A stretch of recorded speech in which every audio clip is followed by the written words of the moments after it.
어른들의 이야기 방입니다. 즐거운 시간 되세요.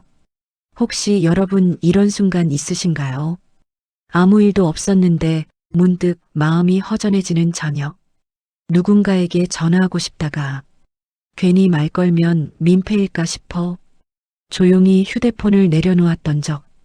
그때 떠오르는 얼굴이 있습니다. 예전엔 자주 연락하던 사람. 힘들 때면 서로 안부를 묻던 사이.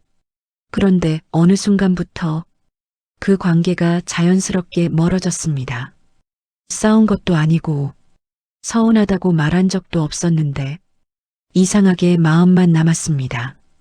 우리는 흔히 이렇게 말합니다. 사람은 다 변해. 하지만 정말 변한 걸까요?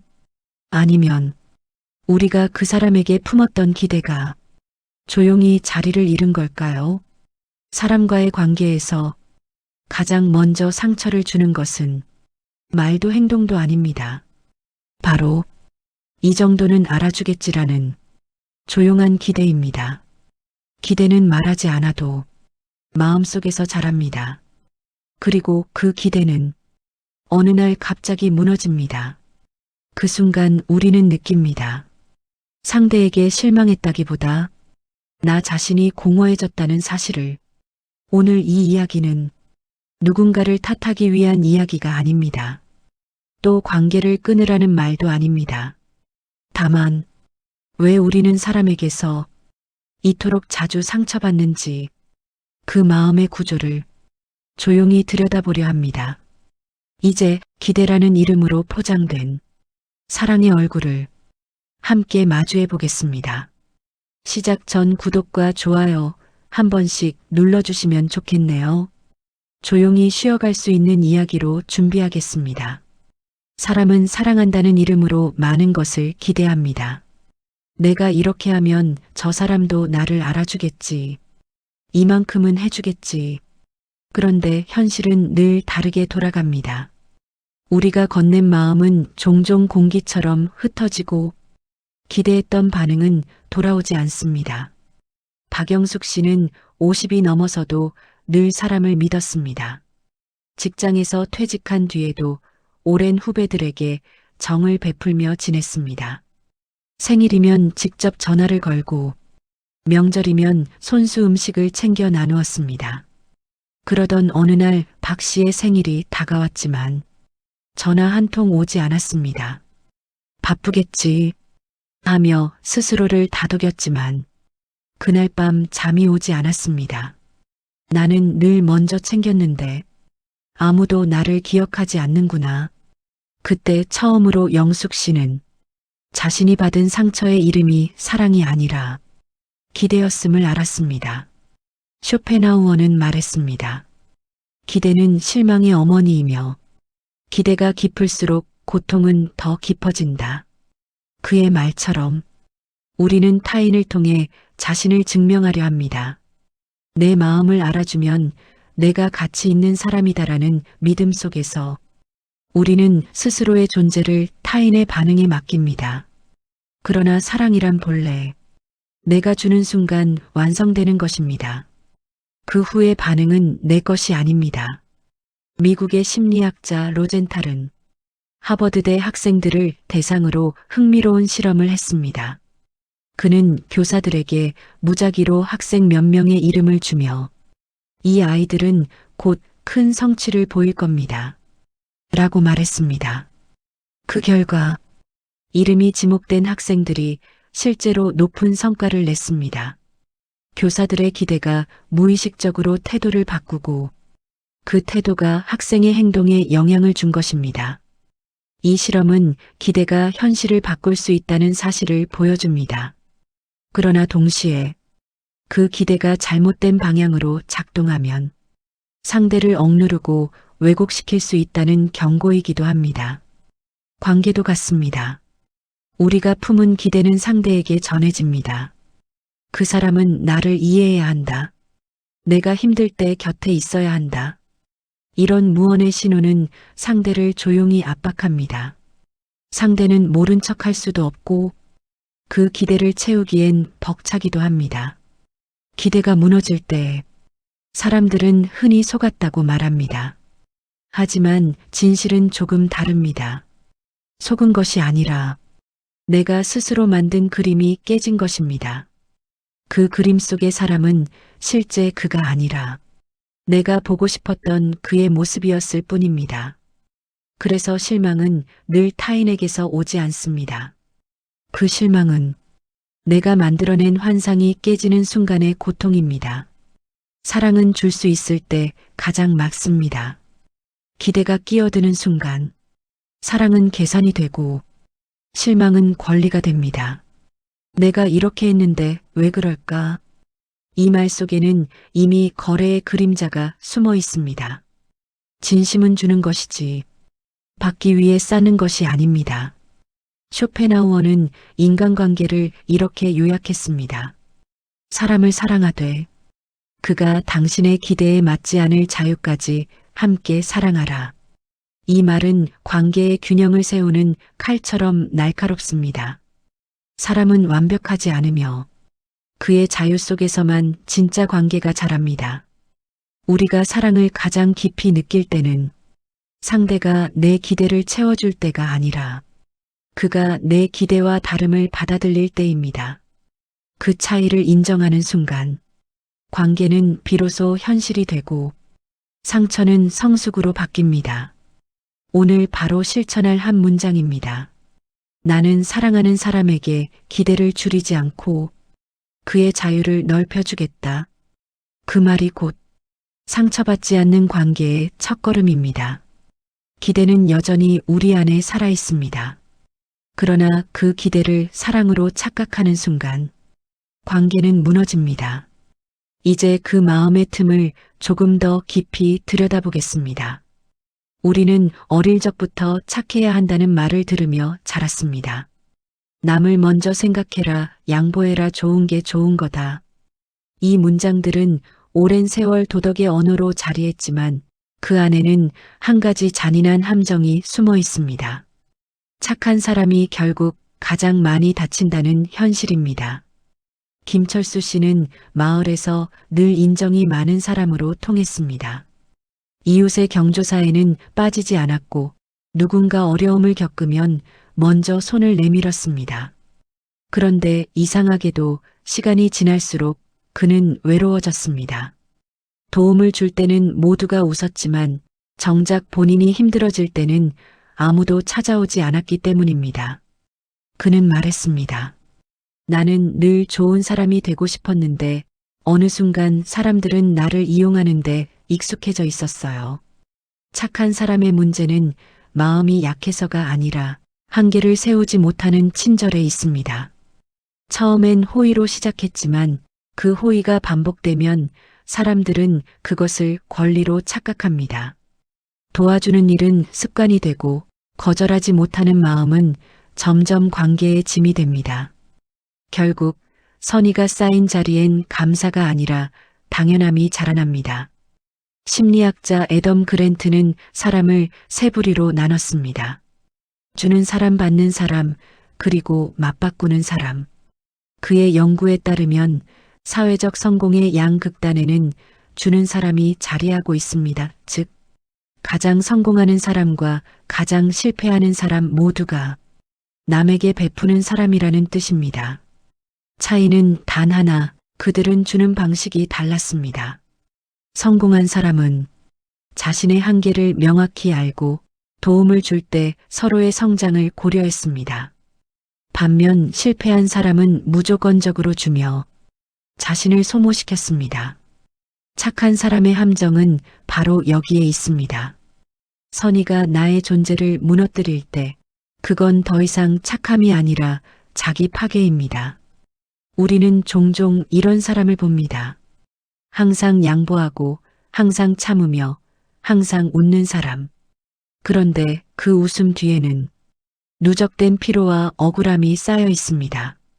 그들은 겉으로는 조용하지만 속으로는 이렇게 외칩니다. 나는 왜 늘 손해만 보지?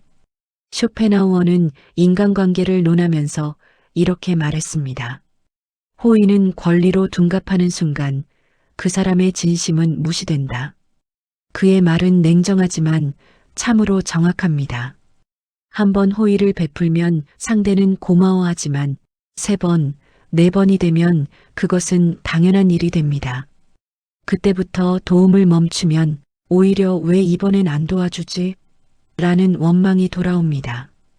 그때 사람들은 착한 사람을 두고 이렇게 말합니다. 예전엔 참 좋았는데 요즘은 변했어. 그러나 변한 것은 사람이 아니라 관계의 균형입니다. 착한 사람이 한계를 정하지 않으면 그 관계는 결국 한쪽만 기울어진 배처럼 가라앉습니다. 한 번의 도움은 관계를 따뜻하게 만들지만 끝없는 희생은 관계를 피로하게 만듭니다.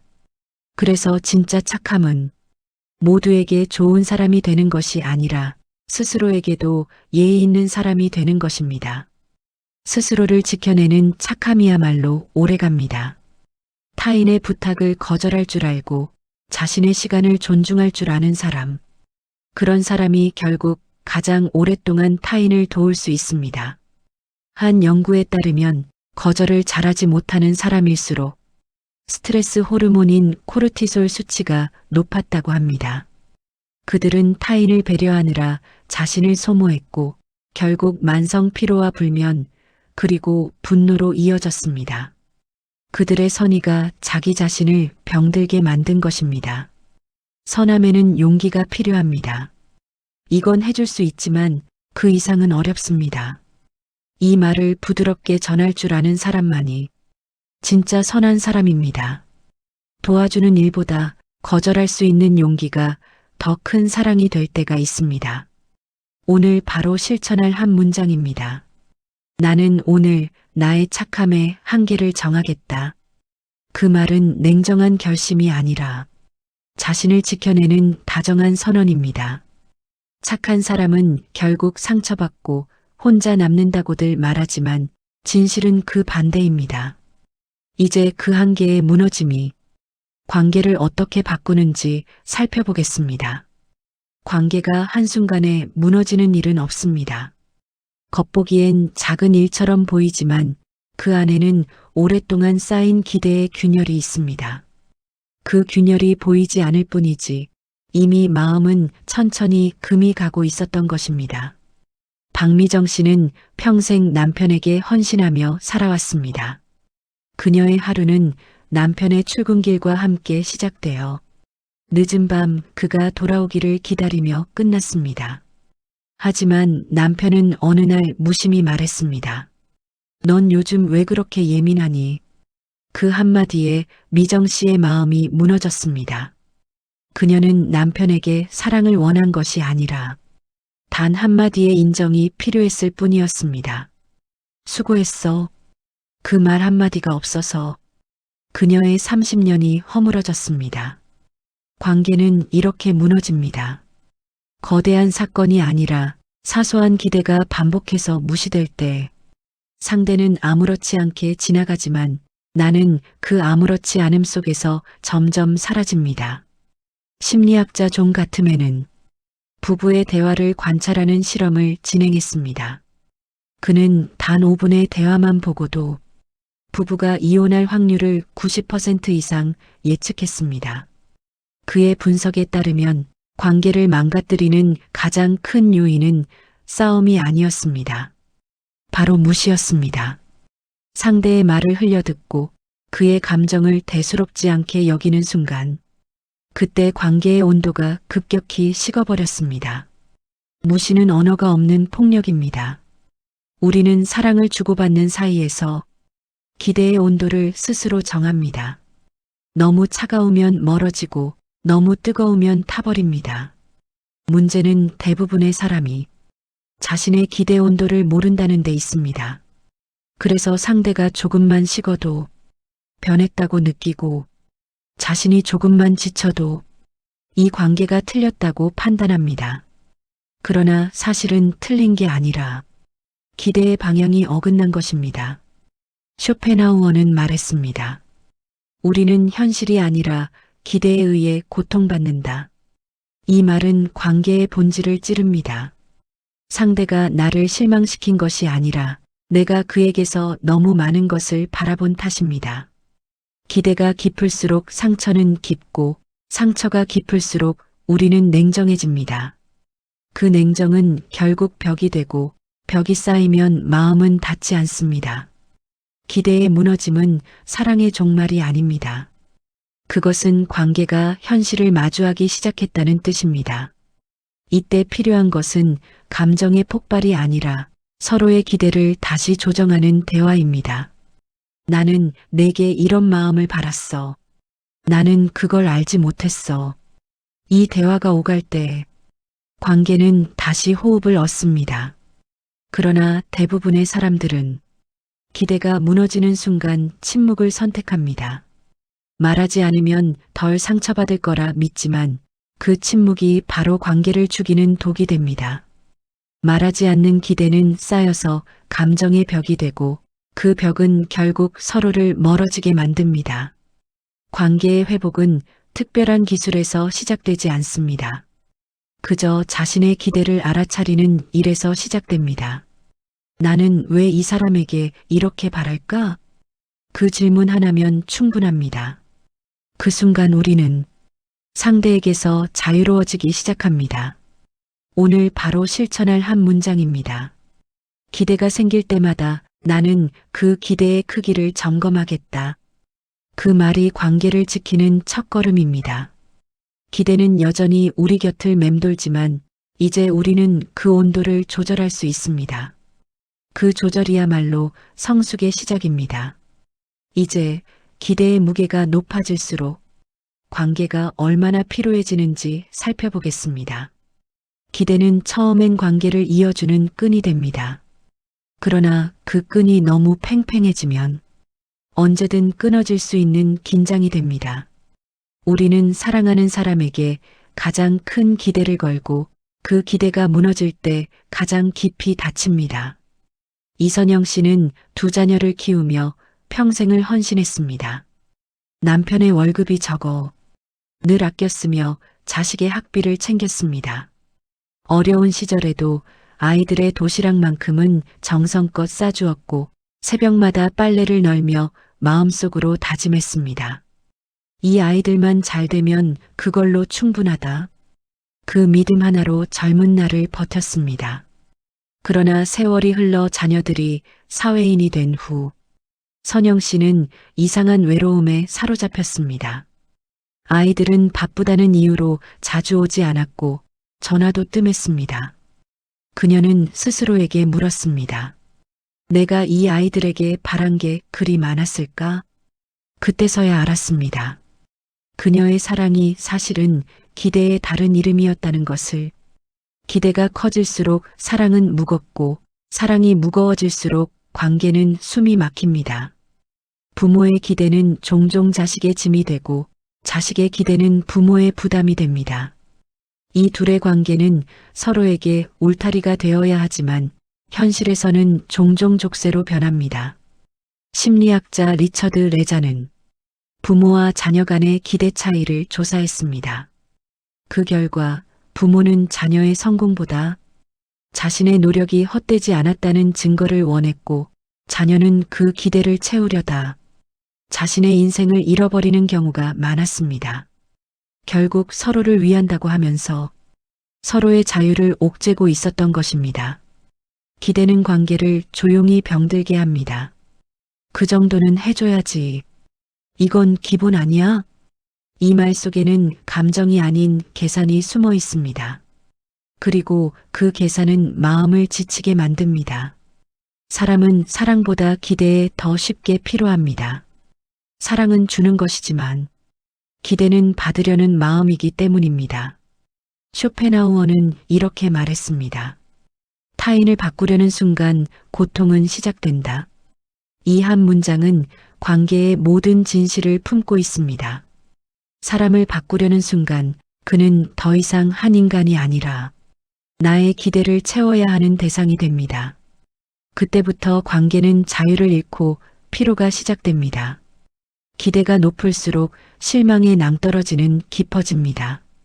그래서 우리는 종종 사랑보다 실망을 더 자주 이야기합니다. 요즘은 마음이 통하지 않아. 예전 같지 않아. 하지만 예전과 달라진 것은 상대의 마음이 아니라 내 기대의 크기일 때가 많습니다. 관계는 원래 불완전합니다. 완벽한 이해도 완벽한 교감도 없습니다. 그러니 나와 같아야 한다는 기대를 내려놓는 순간 비로소 숨통이 트입니다. 상대가 내 마음을 모를 때 그 무지를 탓하지 말고 그럴 수도 있겠구나 하고 받아들이는 여유. 그게 관계를 지켜주는 마지막 여백입니다. 한 가지 흥미로운 연구가 있습니다. 하버드 대학의 장기 행복 연구에 따르면 인간의 행복을 가장 크게 결정짓는 요인은 돈도 명예도 아닌 관계의 질이었습니다. 그러나 연구진은 덧붙였습니다. 관계의 질이 높았던 사람들의 공통점은 기대가 낮았다는 사실입니다. 그들은 상대에게 많은 걸 바라지 않았고 그 대신 있는 그대로를 받아들였습니다. 기대가 낮으니 실망도 적고 실망이 적으니 다툼도 줄어들었습니다. 우리는 살아오며 높은 기대가 관계를 성장시킨다고 배웠지만 사실은 그 반대입니다. 기대가 낮을수록 관계는 편안해지고 그 편안함이 깊어질수록 신뢰는 단단해집니다. 기대가 없는 사랑은 건조해 보일 수 있지만 그 안에는 자유와 존중이 깃들어 있습니다. 오늘 바로 실천할 한 문장입니다. 나는 오늘 사랑보다 평온을 선택하겠다. 그 결심은 관계를 피로에서 구해낼 작은 용기입니다. 이제 기대가 아니라 이해로 관계를 지켜내는 방법을 함께 살펴보겠습니다.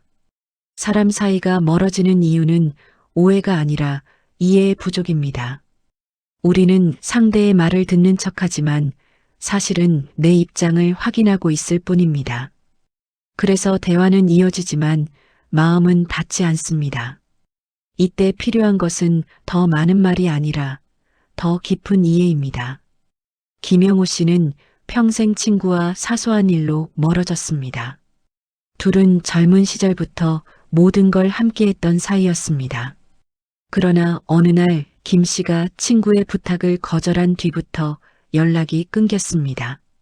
나도 사정이 있었는데 왜 이해해주지 못할까? 김 씨는 분했지만 시간이 지나면서 문득 깨달았습니다. 자신도 그 친구를 이해한 적이 없었다는 것을, 언제나 내가 준 만큼 받아야 한다는 계산이 그 관계를 가로막고 있었습니다. 관계는 주고받음의 균형이 아니라 이해의 방향으로 유지됩니다. 내가 먼저 상대의 사정을 바라볼 때, 그때 비로소 관계는 다시 숨을 쉽니다. 이해는 상대의 말을 받아들이는 기술이 아니라 그 사람의 고통을 잠시 내 안에 두는 용기입니다. 그 용기가 없으면 관계는 점점 멀어집니다. 미국의 심리학자 마샬 로젠버그는 비폭력 대화라는 개념을 제시했습니다. 그는 사람은 공격받을 때 반응하지만 이해받을 때 변화한다고 말했습니다. 상대를 설득하려는 말보다 그럴 수도 있겠구나라는 한마디가 더 큰 힘을 가집니다. 이해는 변화를 강요하지 않으면서도 상대의 마음을 조용히 열게 만드는 유일한 열쇠입니다. 우리는 흔히 관계를 지키기 위해 노력한다고 말합니다. 하지만 대부분의 노력은 상대를 바꾸거나 내 입장을 설명하려는 방향으로 향합니다. 그건 진짜 노력이라기보다 자기 방어입니다. 진짜 관계의 회복은 상대가 아니라 내 시선을 바꾸는 일에서 시작됩니다. 저 사람은 왜 저럴까?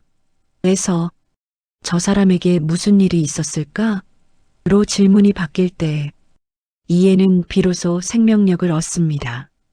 쇼펜하우어는 이렇게 말했습니다. 이해는 용서보다 강하다.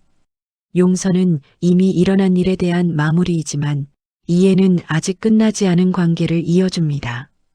용서는 과거를 닫지만 이해는 미래를 열어줍니다. 그래서 이해가 있는 관계는 쉽게 부서지지 않습니다. 한 연구에 따르면 부부가 갈등을 겪을 때 상대의 감정을 정확히 공감하려는 노력을 보인 커플은 그렇지 않은 커플보다 관계 만족도가 2배 높았다고 합니다. 이들은 문제를 푸는데 집중하지 않았습니다. 대신 당신이 그때 얼마나 힘들었는지 알겠어요. 이 한 문장을 자주 사용했습니다. 그 단순한 문장이 서로의 거리를 좁히는 다리가 되었습니다. 이해는 지는 것이 아닙니다. 이해는 상대의 고통 속에 잠시 발을 담그는 일입니다. 그 자리에서는 옳고 그름이 중요하지 않습니다. 누가 맞았는가 보다 누가 먼저 손을 내밀었는가가 관계를 바꿉니다. 우리는 이기지 않아도 되는 싸움 속에서 너무 자주 상처를 냅니다. 그 상처를 치유하는 방법은 단 하나, 이해로 관계를 덮는 것입니다. 기대는 요구하지만 이해는 품습니다. 기대는 계산을 세우지만 이해는 그 계산을 지웁니다. 기대는 관계를 단단하게 묶는 대신 피로하게 만들지만 이해는 관계를 느슨하게 하면서 오래가게 합니다. 사람은 완벽하지 않기 때문에 이해를 배우지 않으면 함께 살아갈 수 없습니다. 오늘 바로 실천할 한 문장입니다. 나는 오늘 상대를 바꾸려 하기보다 이해하려 하겠다. 그 결심이 관계를 단단하게 지켜주는 시작입니다. 이제 기대와 이해를 모두 내려놓고 자유로워지는 길로 가보겠습니다. 우리가 살아오며 가장 늦게 배우는 감정이 있습니다. 그것은 사랑도 용서도 아닌 포기입니다. 그러나 여기서 말하는 포기는 체념이 아니라 집착으로부터 벗어나는 해방입니다. 기대를 버릴 때 사람은 비로소 자유로워집니다. 윤정호 씨는 평생 누군가의 기대 속에 살았습니다. 부모의 기대, 아내의 기대, 자식의 기대. 그는 늘 누군가를 만족시키기 위해 자신을 조정했습니다. 그러던 어느 날 회사에서 명예퇴직 통보를 받았습니다. 그 순간 그는 자신이 얼마나 많은 역할의 옷을 입고 살아왔는지를 깨달았습니다. 남편으로서, 아버지로서, 사회인으로서 누군가에게 보여주기 위한 삶이 전부였다는 사실을 알게 된 것입니다. 그날 밤 그는 오랜만에 혼자 걷고 싶어졌습니다. 길가의 가로등 아래서 문득 생각했습니다. 이제 아무도 실망시키지 않아도 되는구나. 그 생각은 두려움이 아니라 이상하리만큼 편안한 평화였습니다. 기대가 사라지면 사람은 비로소 자신을 만납니다. 누군가의 인정이 아닌 나의 호흡으로 하루를 살게 됩니다. 쇼펜하우어는 이렇게 말했습니다. 무언가를 바라지 않을 때 우리는 고통으로부터 자유로워진다. 그의 말은 단순한 철학이 아니라 관계에 지친 마음을 구해내는 처방입니다. 심리학에서는 이것을 기대 해방이라고 부릅니다. 한 실험에서 연구팀은 40명의 참가자에게 하루 동안 아무 기대도 하지 않기를 실천하도록 했습니다. 결과는 놀라웠습니다. 대부분의 참가자들이 하루가 훨씬 덜 피로했다고 답했고 타인에 대한 불만이 줄었다고 보고했습니다. 그들은 상대가 나를 알아주길 바라는 마음을 내려놓는 순간 생각보다 더 많은 평온을 얻었다고 말했습니다. 이 실험은 단순히 마음의 상태를 보여주는 것이 아닙니다. 기대를 버린다는 것은 삶의 속도를 나에게 맞추는 일이라는 사실을 보여줍니다. 우리는 늘 비교 속에서 기대를 키워왔습니다. 남보다 늦으면 불안했고 남보다 앞서면 안도했습니다. 그러나 인생의 어느 시점에 이르면 깨닫게 됩니다. 남보다 빠르다는 말이 결국 아무 의미 없다는 것을. 인생의 속도는 경쟁이 아니라 리듬입니다. 남의 기대에 맞춰 살면 내 리듬은 사라지고 기대를 버리는 순간 비로소 내 고유한 박자가 되살아납니다. 기대를 버린다는 건 세상을 외면하는 일이 아닙니다. 오히려 세상을 있는 그대로 받아들이는 용기입니다. 기대는 늘 미래를 향해 있지만 이해와 평온은 언제나 현재에 있습니다. 지금 이 순간의 나를 인정하는 사람만이 내일의 자유를 누릴 수 있습니다. 그래서 철학은 언제나 이렇게 말합니다. 모든 집착은 미래에 있고 모든 자유는 지금에 있다. 기대를 버리면 관계의 무게가 가벼워집니다. 누가 내게 실망하든 누가 내 기대를 채우지 않든 그것이 더 이상 내 마음을 흔들지 않습니다. 그때 비로소 사람은 진짜 사랑을 시작할 수 있습니다. 무언가를 바라는 사랑이 아니라 그저 존재 자체를 존중하는 사랑. 그 사랑은 결핍이 아니라 충만해서 시작됩니다. 오늘 바로 실천할 한 문장입니다. 나는 오늘 기대 대신 감사로 하루를 채우겠다.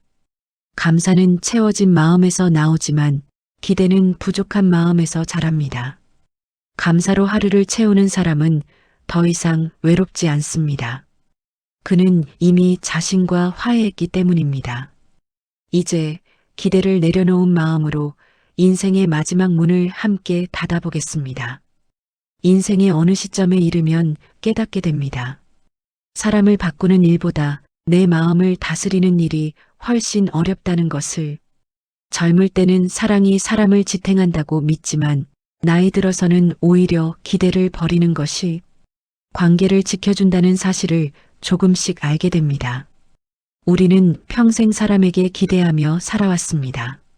자식에게, 배우자에게, 친구에게, 세상에게. 이 정도는 알아주겠지. 이 사람이라면 다를 거야. 그 기대는 처음엔 희망처럼 빛났지만 시간이 지나면 서운함으로 그리고 상처로 변했습니다. 그 긴 세월 동안 우리는 사랑과 실망의 반복 속에서 서서히 익어왔습니다. 이제는 압니다. 사람은 완벽하지 않고 관계는 변하기 마련이며 모든 이해에는 한계가 있다는 것을. 그래서 성숙이란 더 이상 싸우지 않고 그저 조용히 받아들이는 힘을 말합니다. 누군가에게 실망해도 미워하지 않고 누군가가 멀어져도 붙잡지 않는 마음. 그 평온이 바로 기대를 버린 사람에게 찾아오는 자유입니다. 쇼펜하우어는 이렇게 말했습니다. 우리가 할 수 있는 최선은 세상을 있는 그대로 받아들이는 일이다. 그의 말은 단념이 아니라 통찰입니다. 받아들인다는 것은 체념이 아니라 이해의 끝에서 시작되는 평화를 말합니다. 그 평화 속에서는 더 이상 상대를 탓하지 않습니다. 그리고 자신을 원망하지도 않습니다. 이제는 안다는 듯 조용히 고개를 끄덕일 뿐입니다. 기대를 버린다는 건 삶을 비우는 일이 아니라 진짜로 필요한 것만 남기는 일입니다. 사람의 마음은 언제나 가득 차 있을 때보다 비워질 때 오히려 넓어집니다. 비워진 마음에는 바람이 드나들고 그 바람이 바로 인생의 통찰입니다. 그제야 우리는 압니다. 사람이란 결국 서로를 완벽히 이해하지 못해도 함께 걸을 수 있는 존재라는 것을. 기대를 버리면 관계는 단순해지고 단순한 관계는 오래갑니다. 서로를 설득하지 않아도 좋고 상대를 바꾸려 애쓰지 않아도 됩니다. 그냥 거기 있는 사람을 그대로 두는 일, 그게 결국 가장 큰 사랑이었습니다. 이제 우리에게 남은 건 누군가에게 인정받으려는 마음이 아니라 그저 오늘을 있는 그대로 살아가는 평온함입니다. 아무도 나를 기억하지 않아도 괜찮고 아무 일도 특별하지 않아도 괜찮습니다. 그저 이 하루를 조용히 받아들이며 미소 지을 수 있다면 그것이 바로 기대하지 않는 성숙함입니다. 오늘의 마지막 실천 문장입니다. 나는 오늘 기대하지 않음으로써 내 마음을 지키겠다. 이 문장은 단순하지만 삶을 통째로 바꾸는 힘을 가지고 있습니다. 기대하지 않음은 무관심이 아니라 모든 이해의 끝에서 얻은 깊은 평화입니다. 그 평화 속에서 우리는 비로소 자유롭습니다. 함께 해주셔서 감사합니다. 구독과 좋아요로 내일도 조용히 찾아오겠습니다.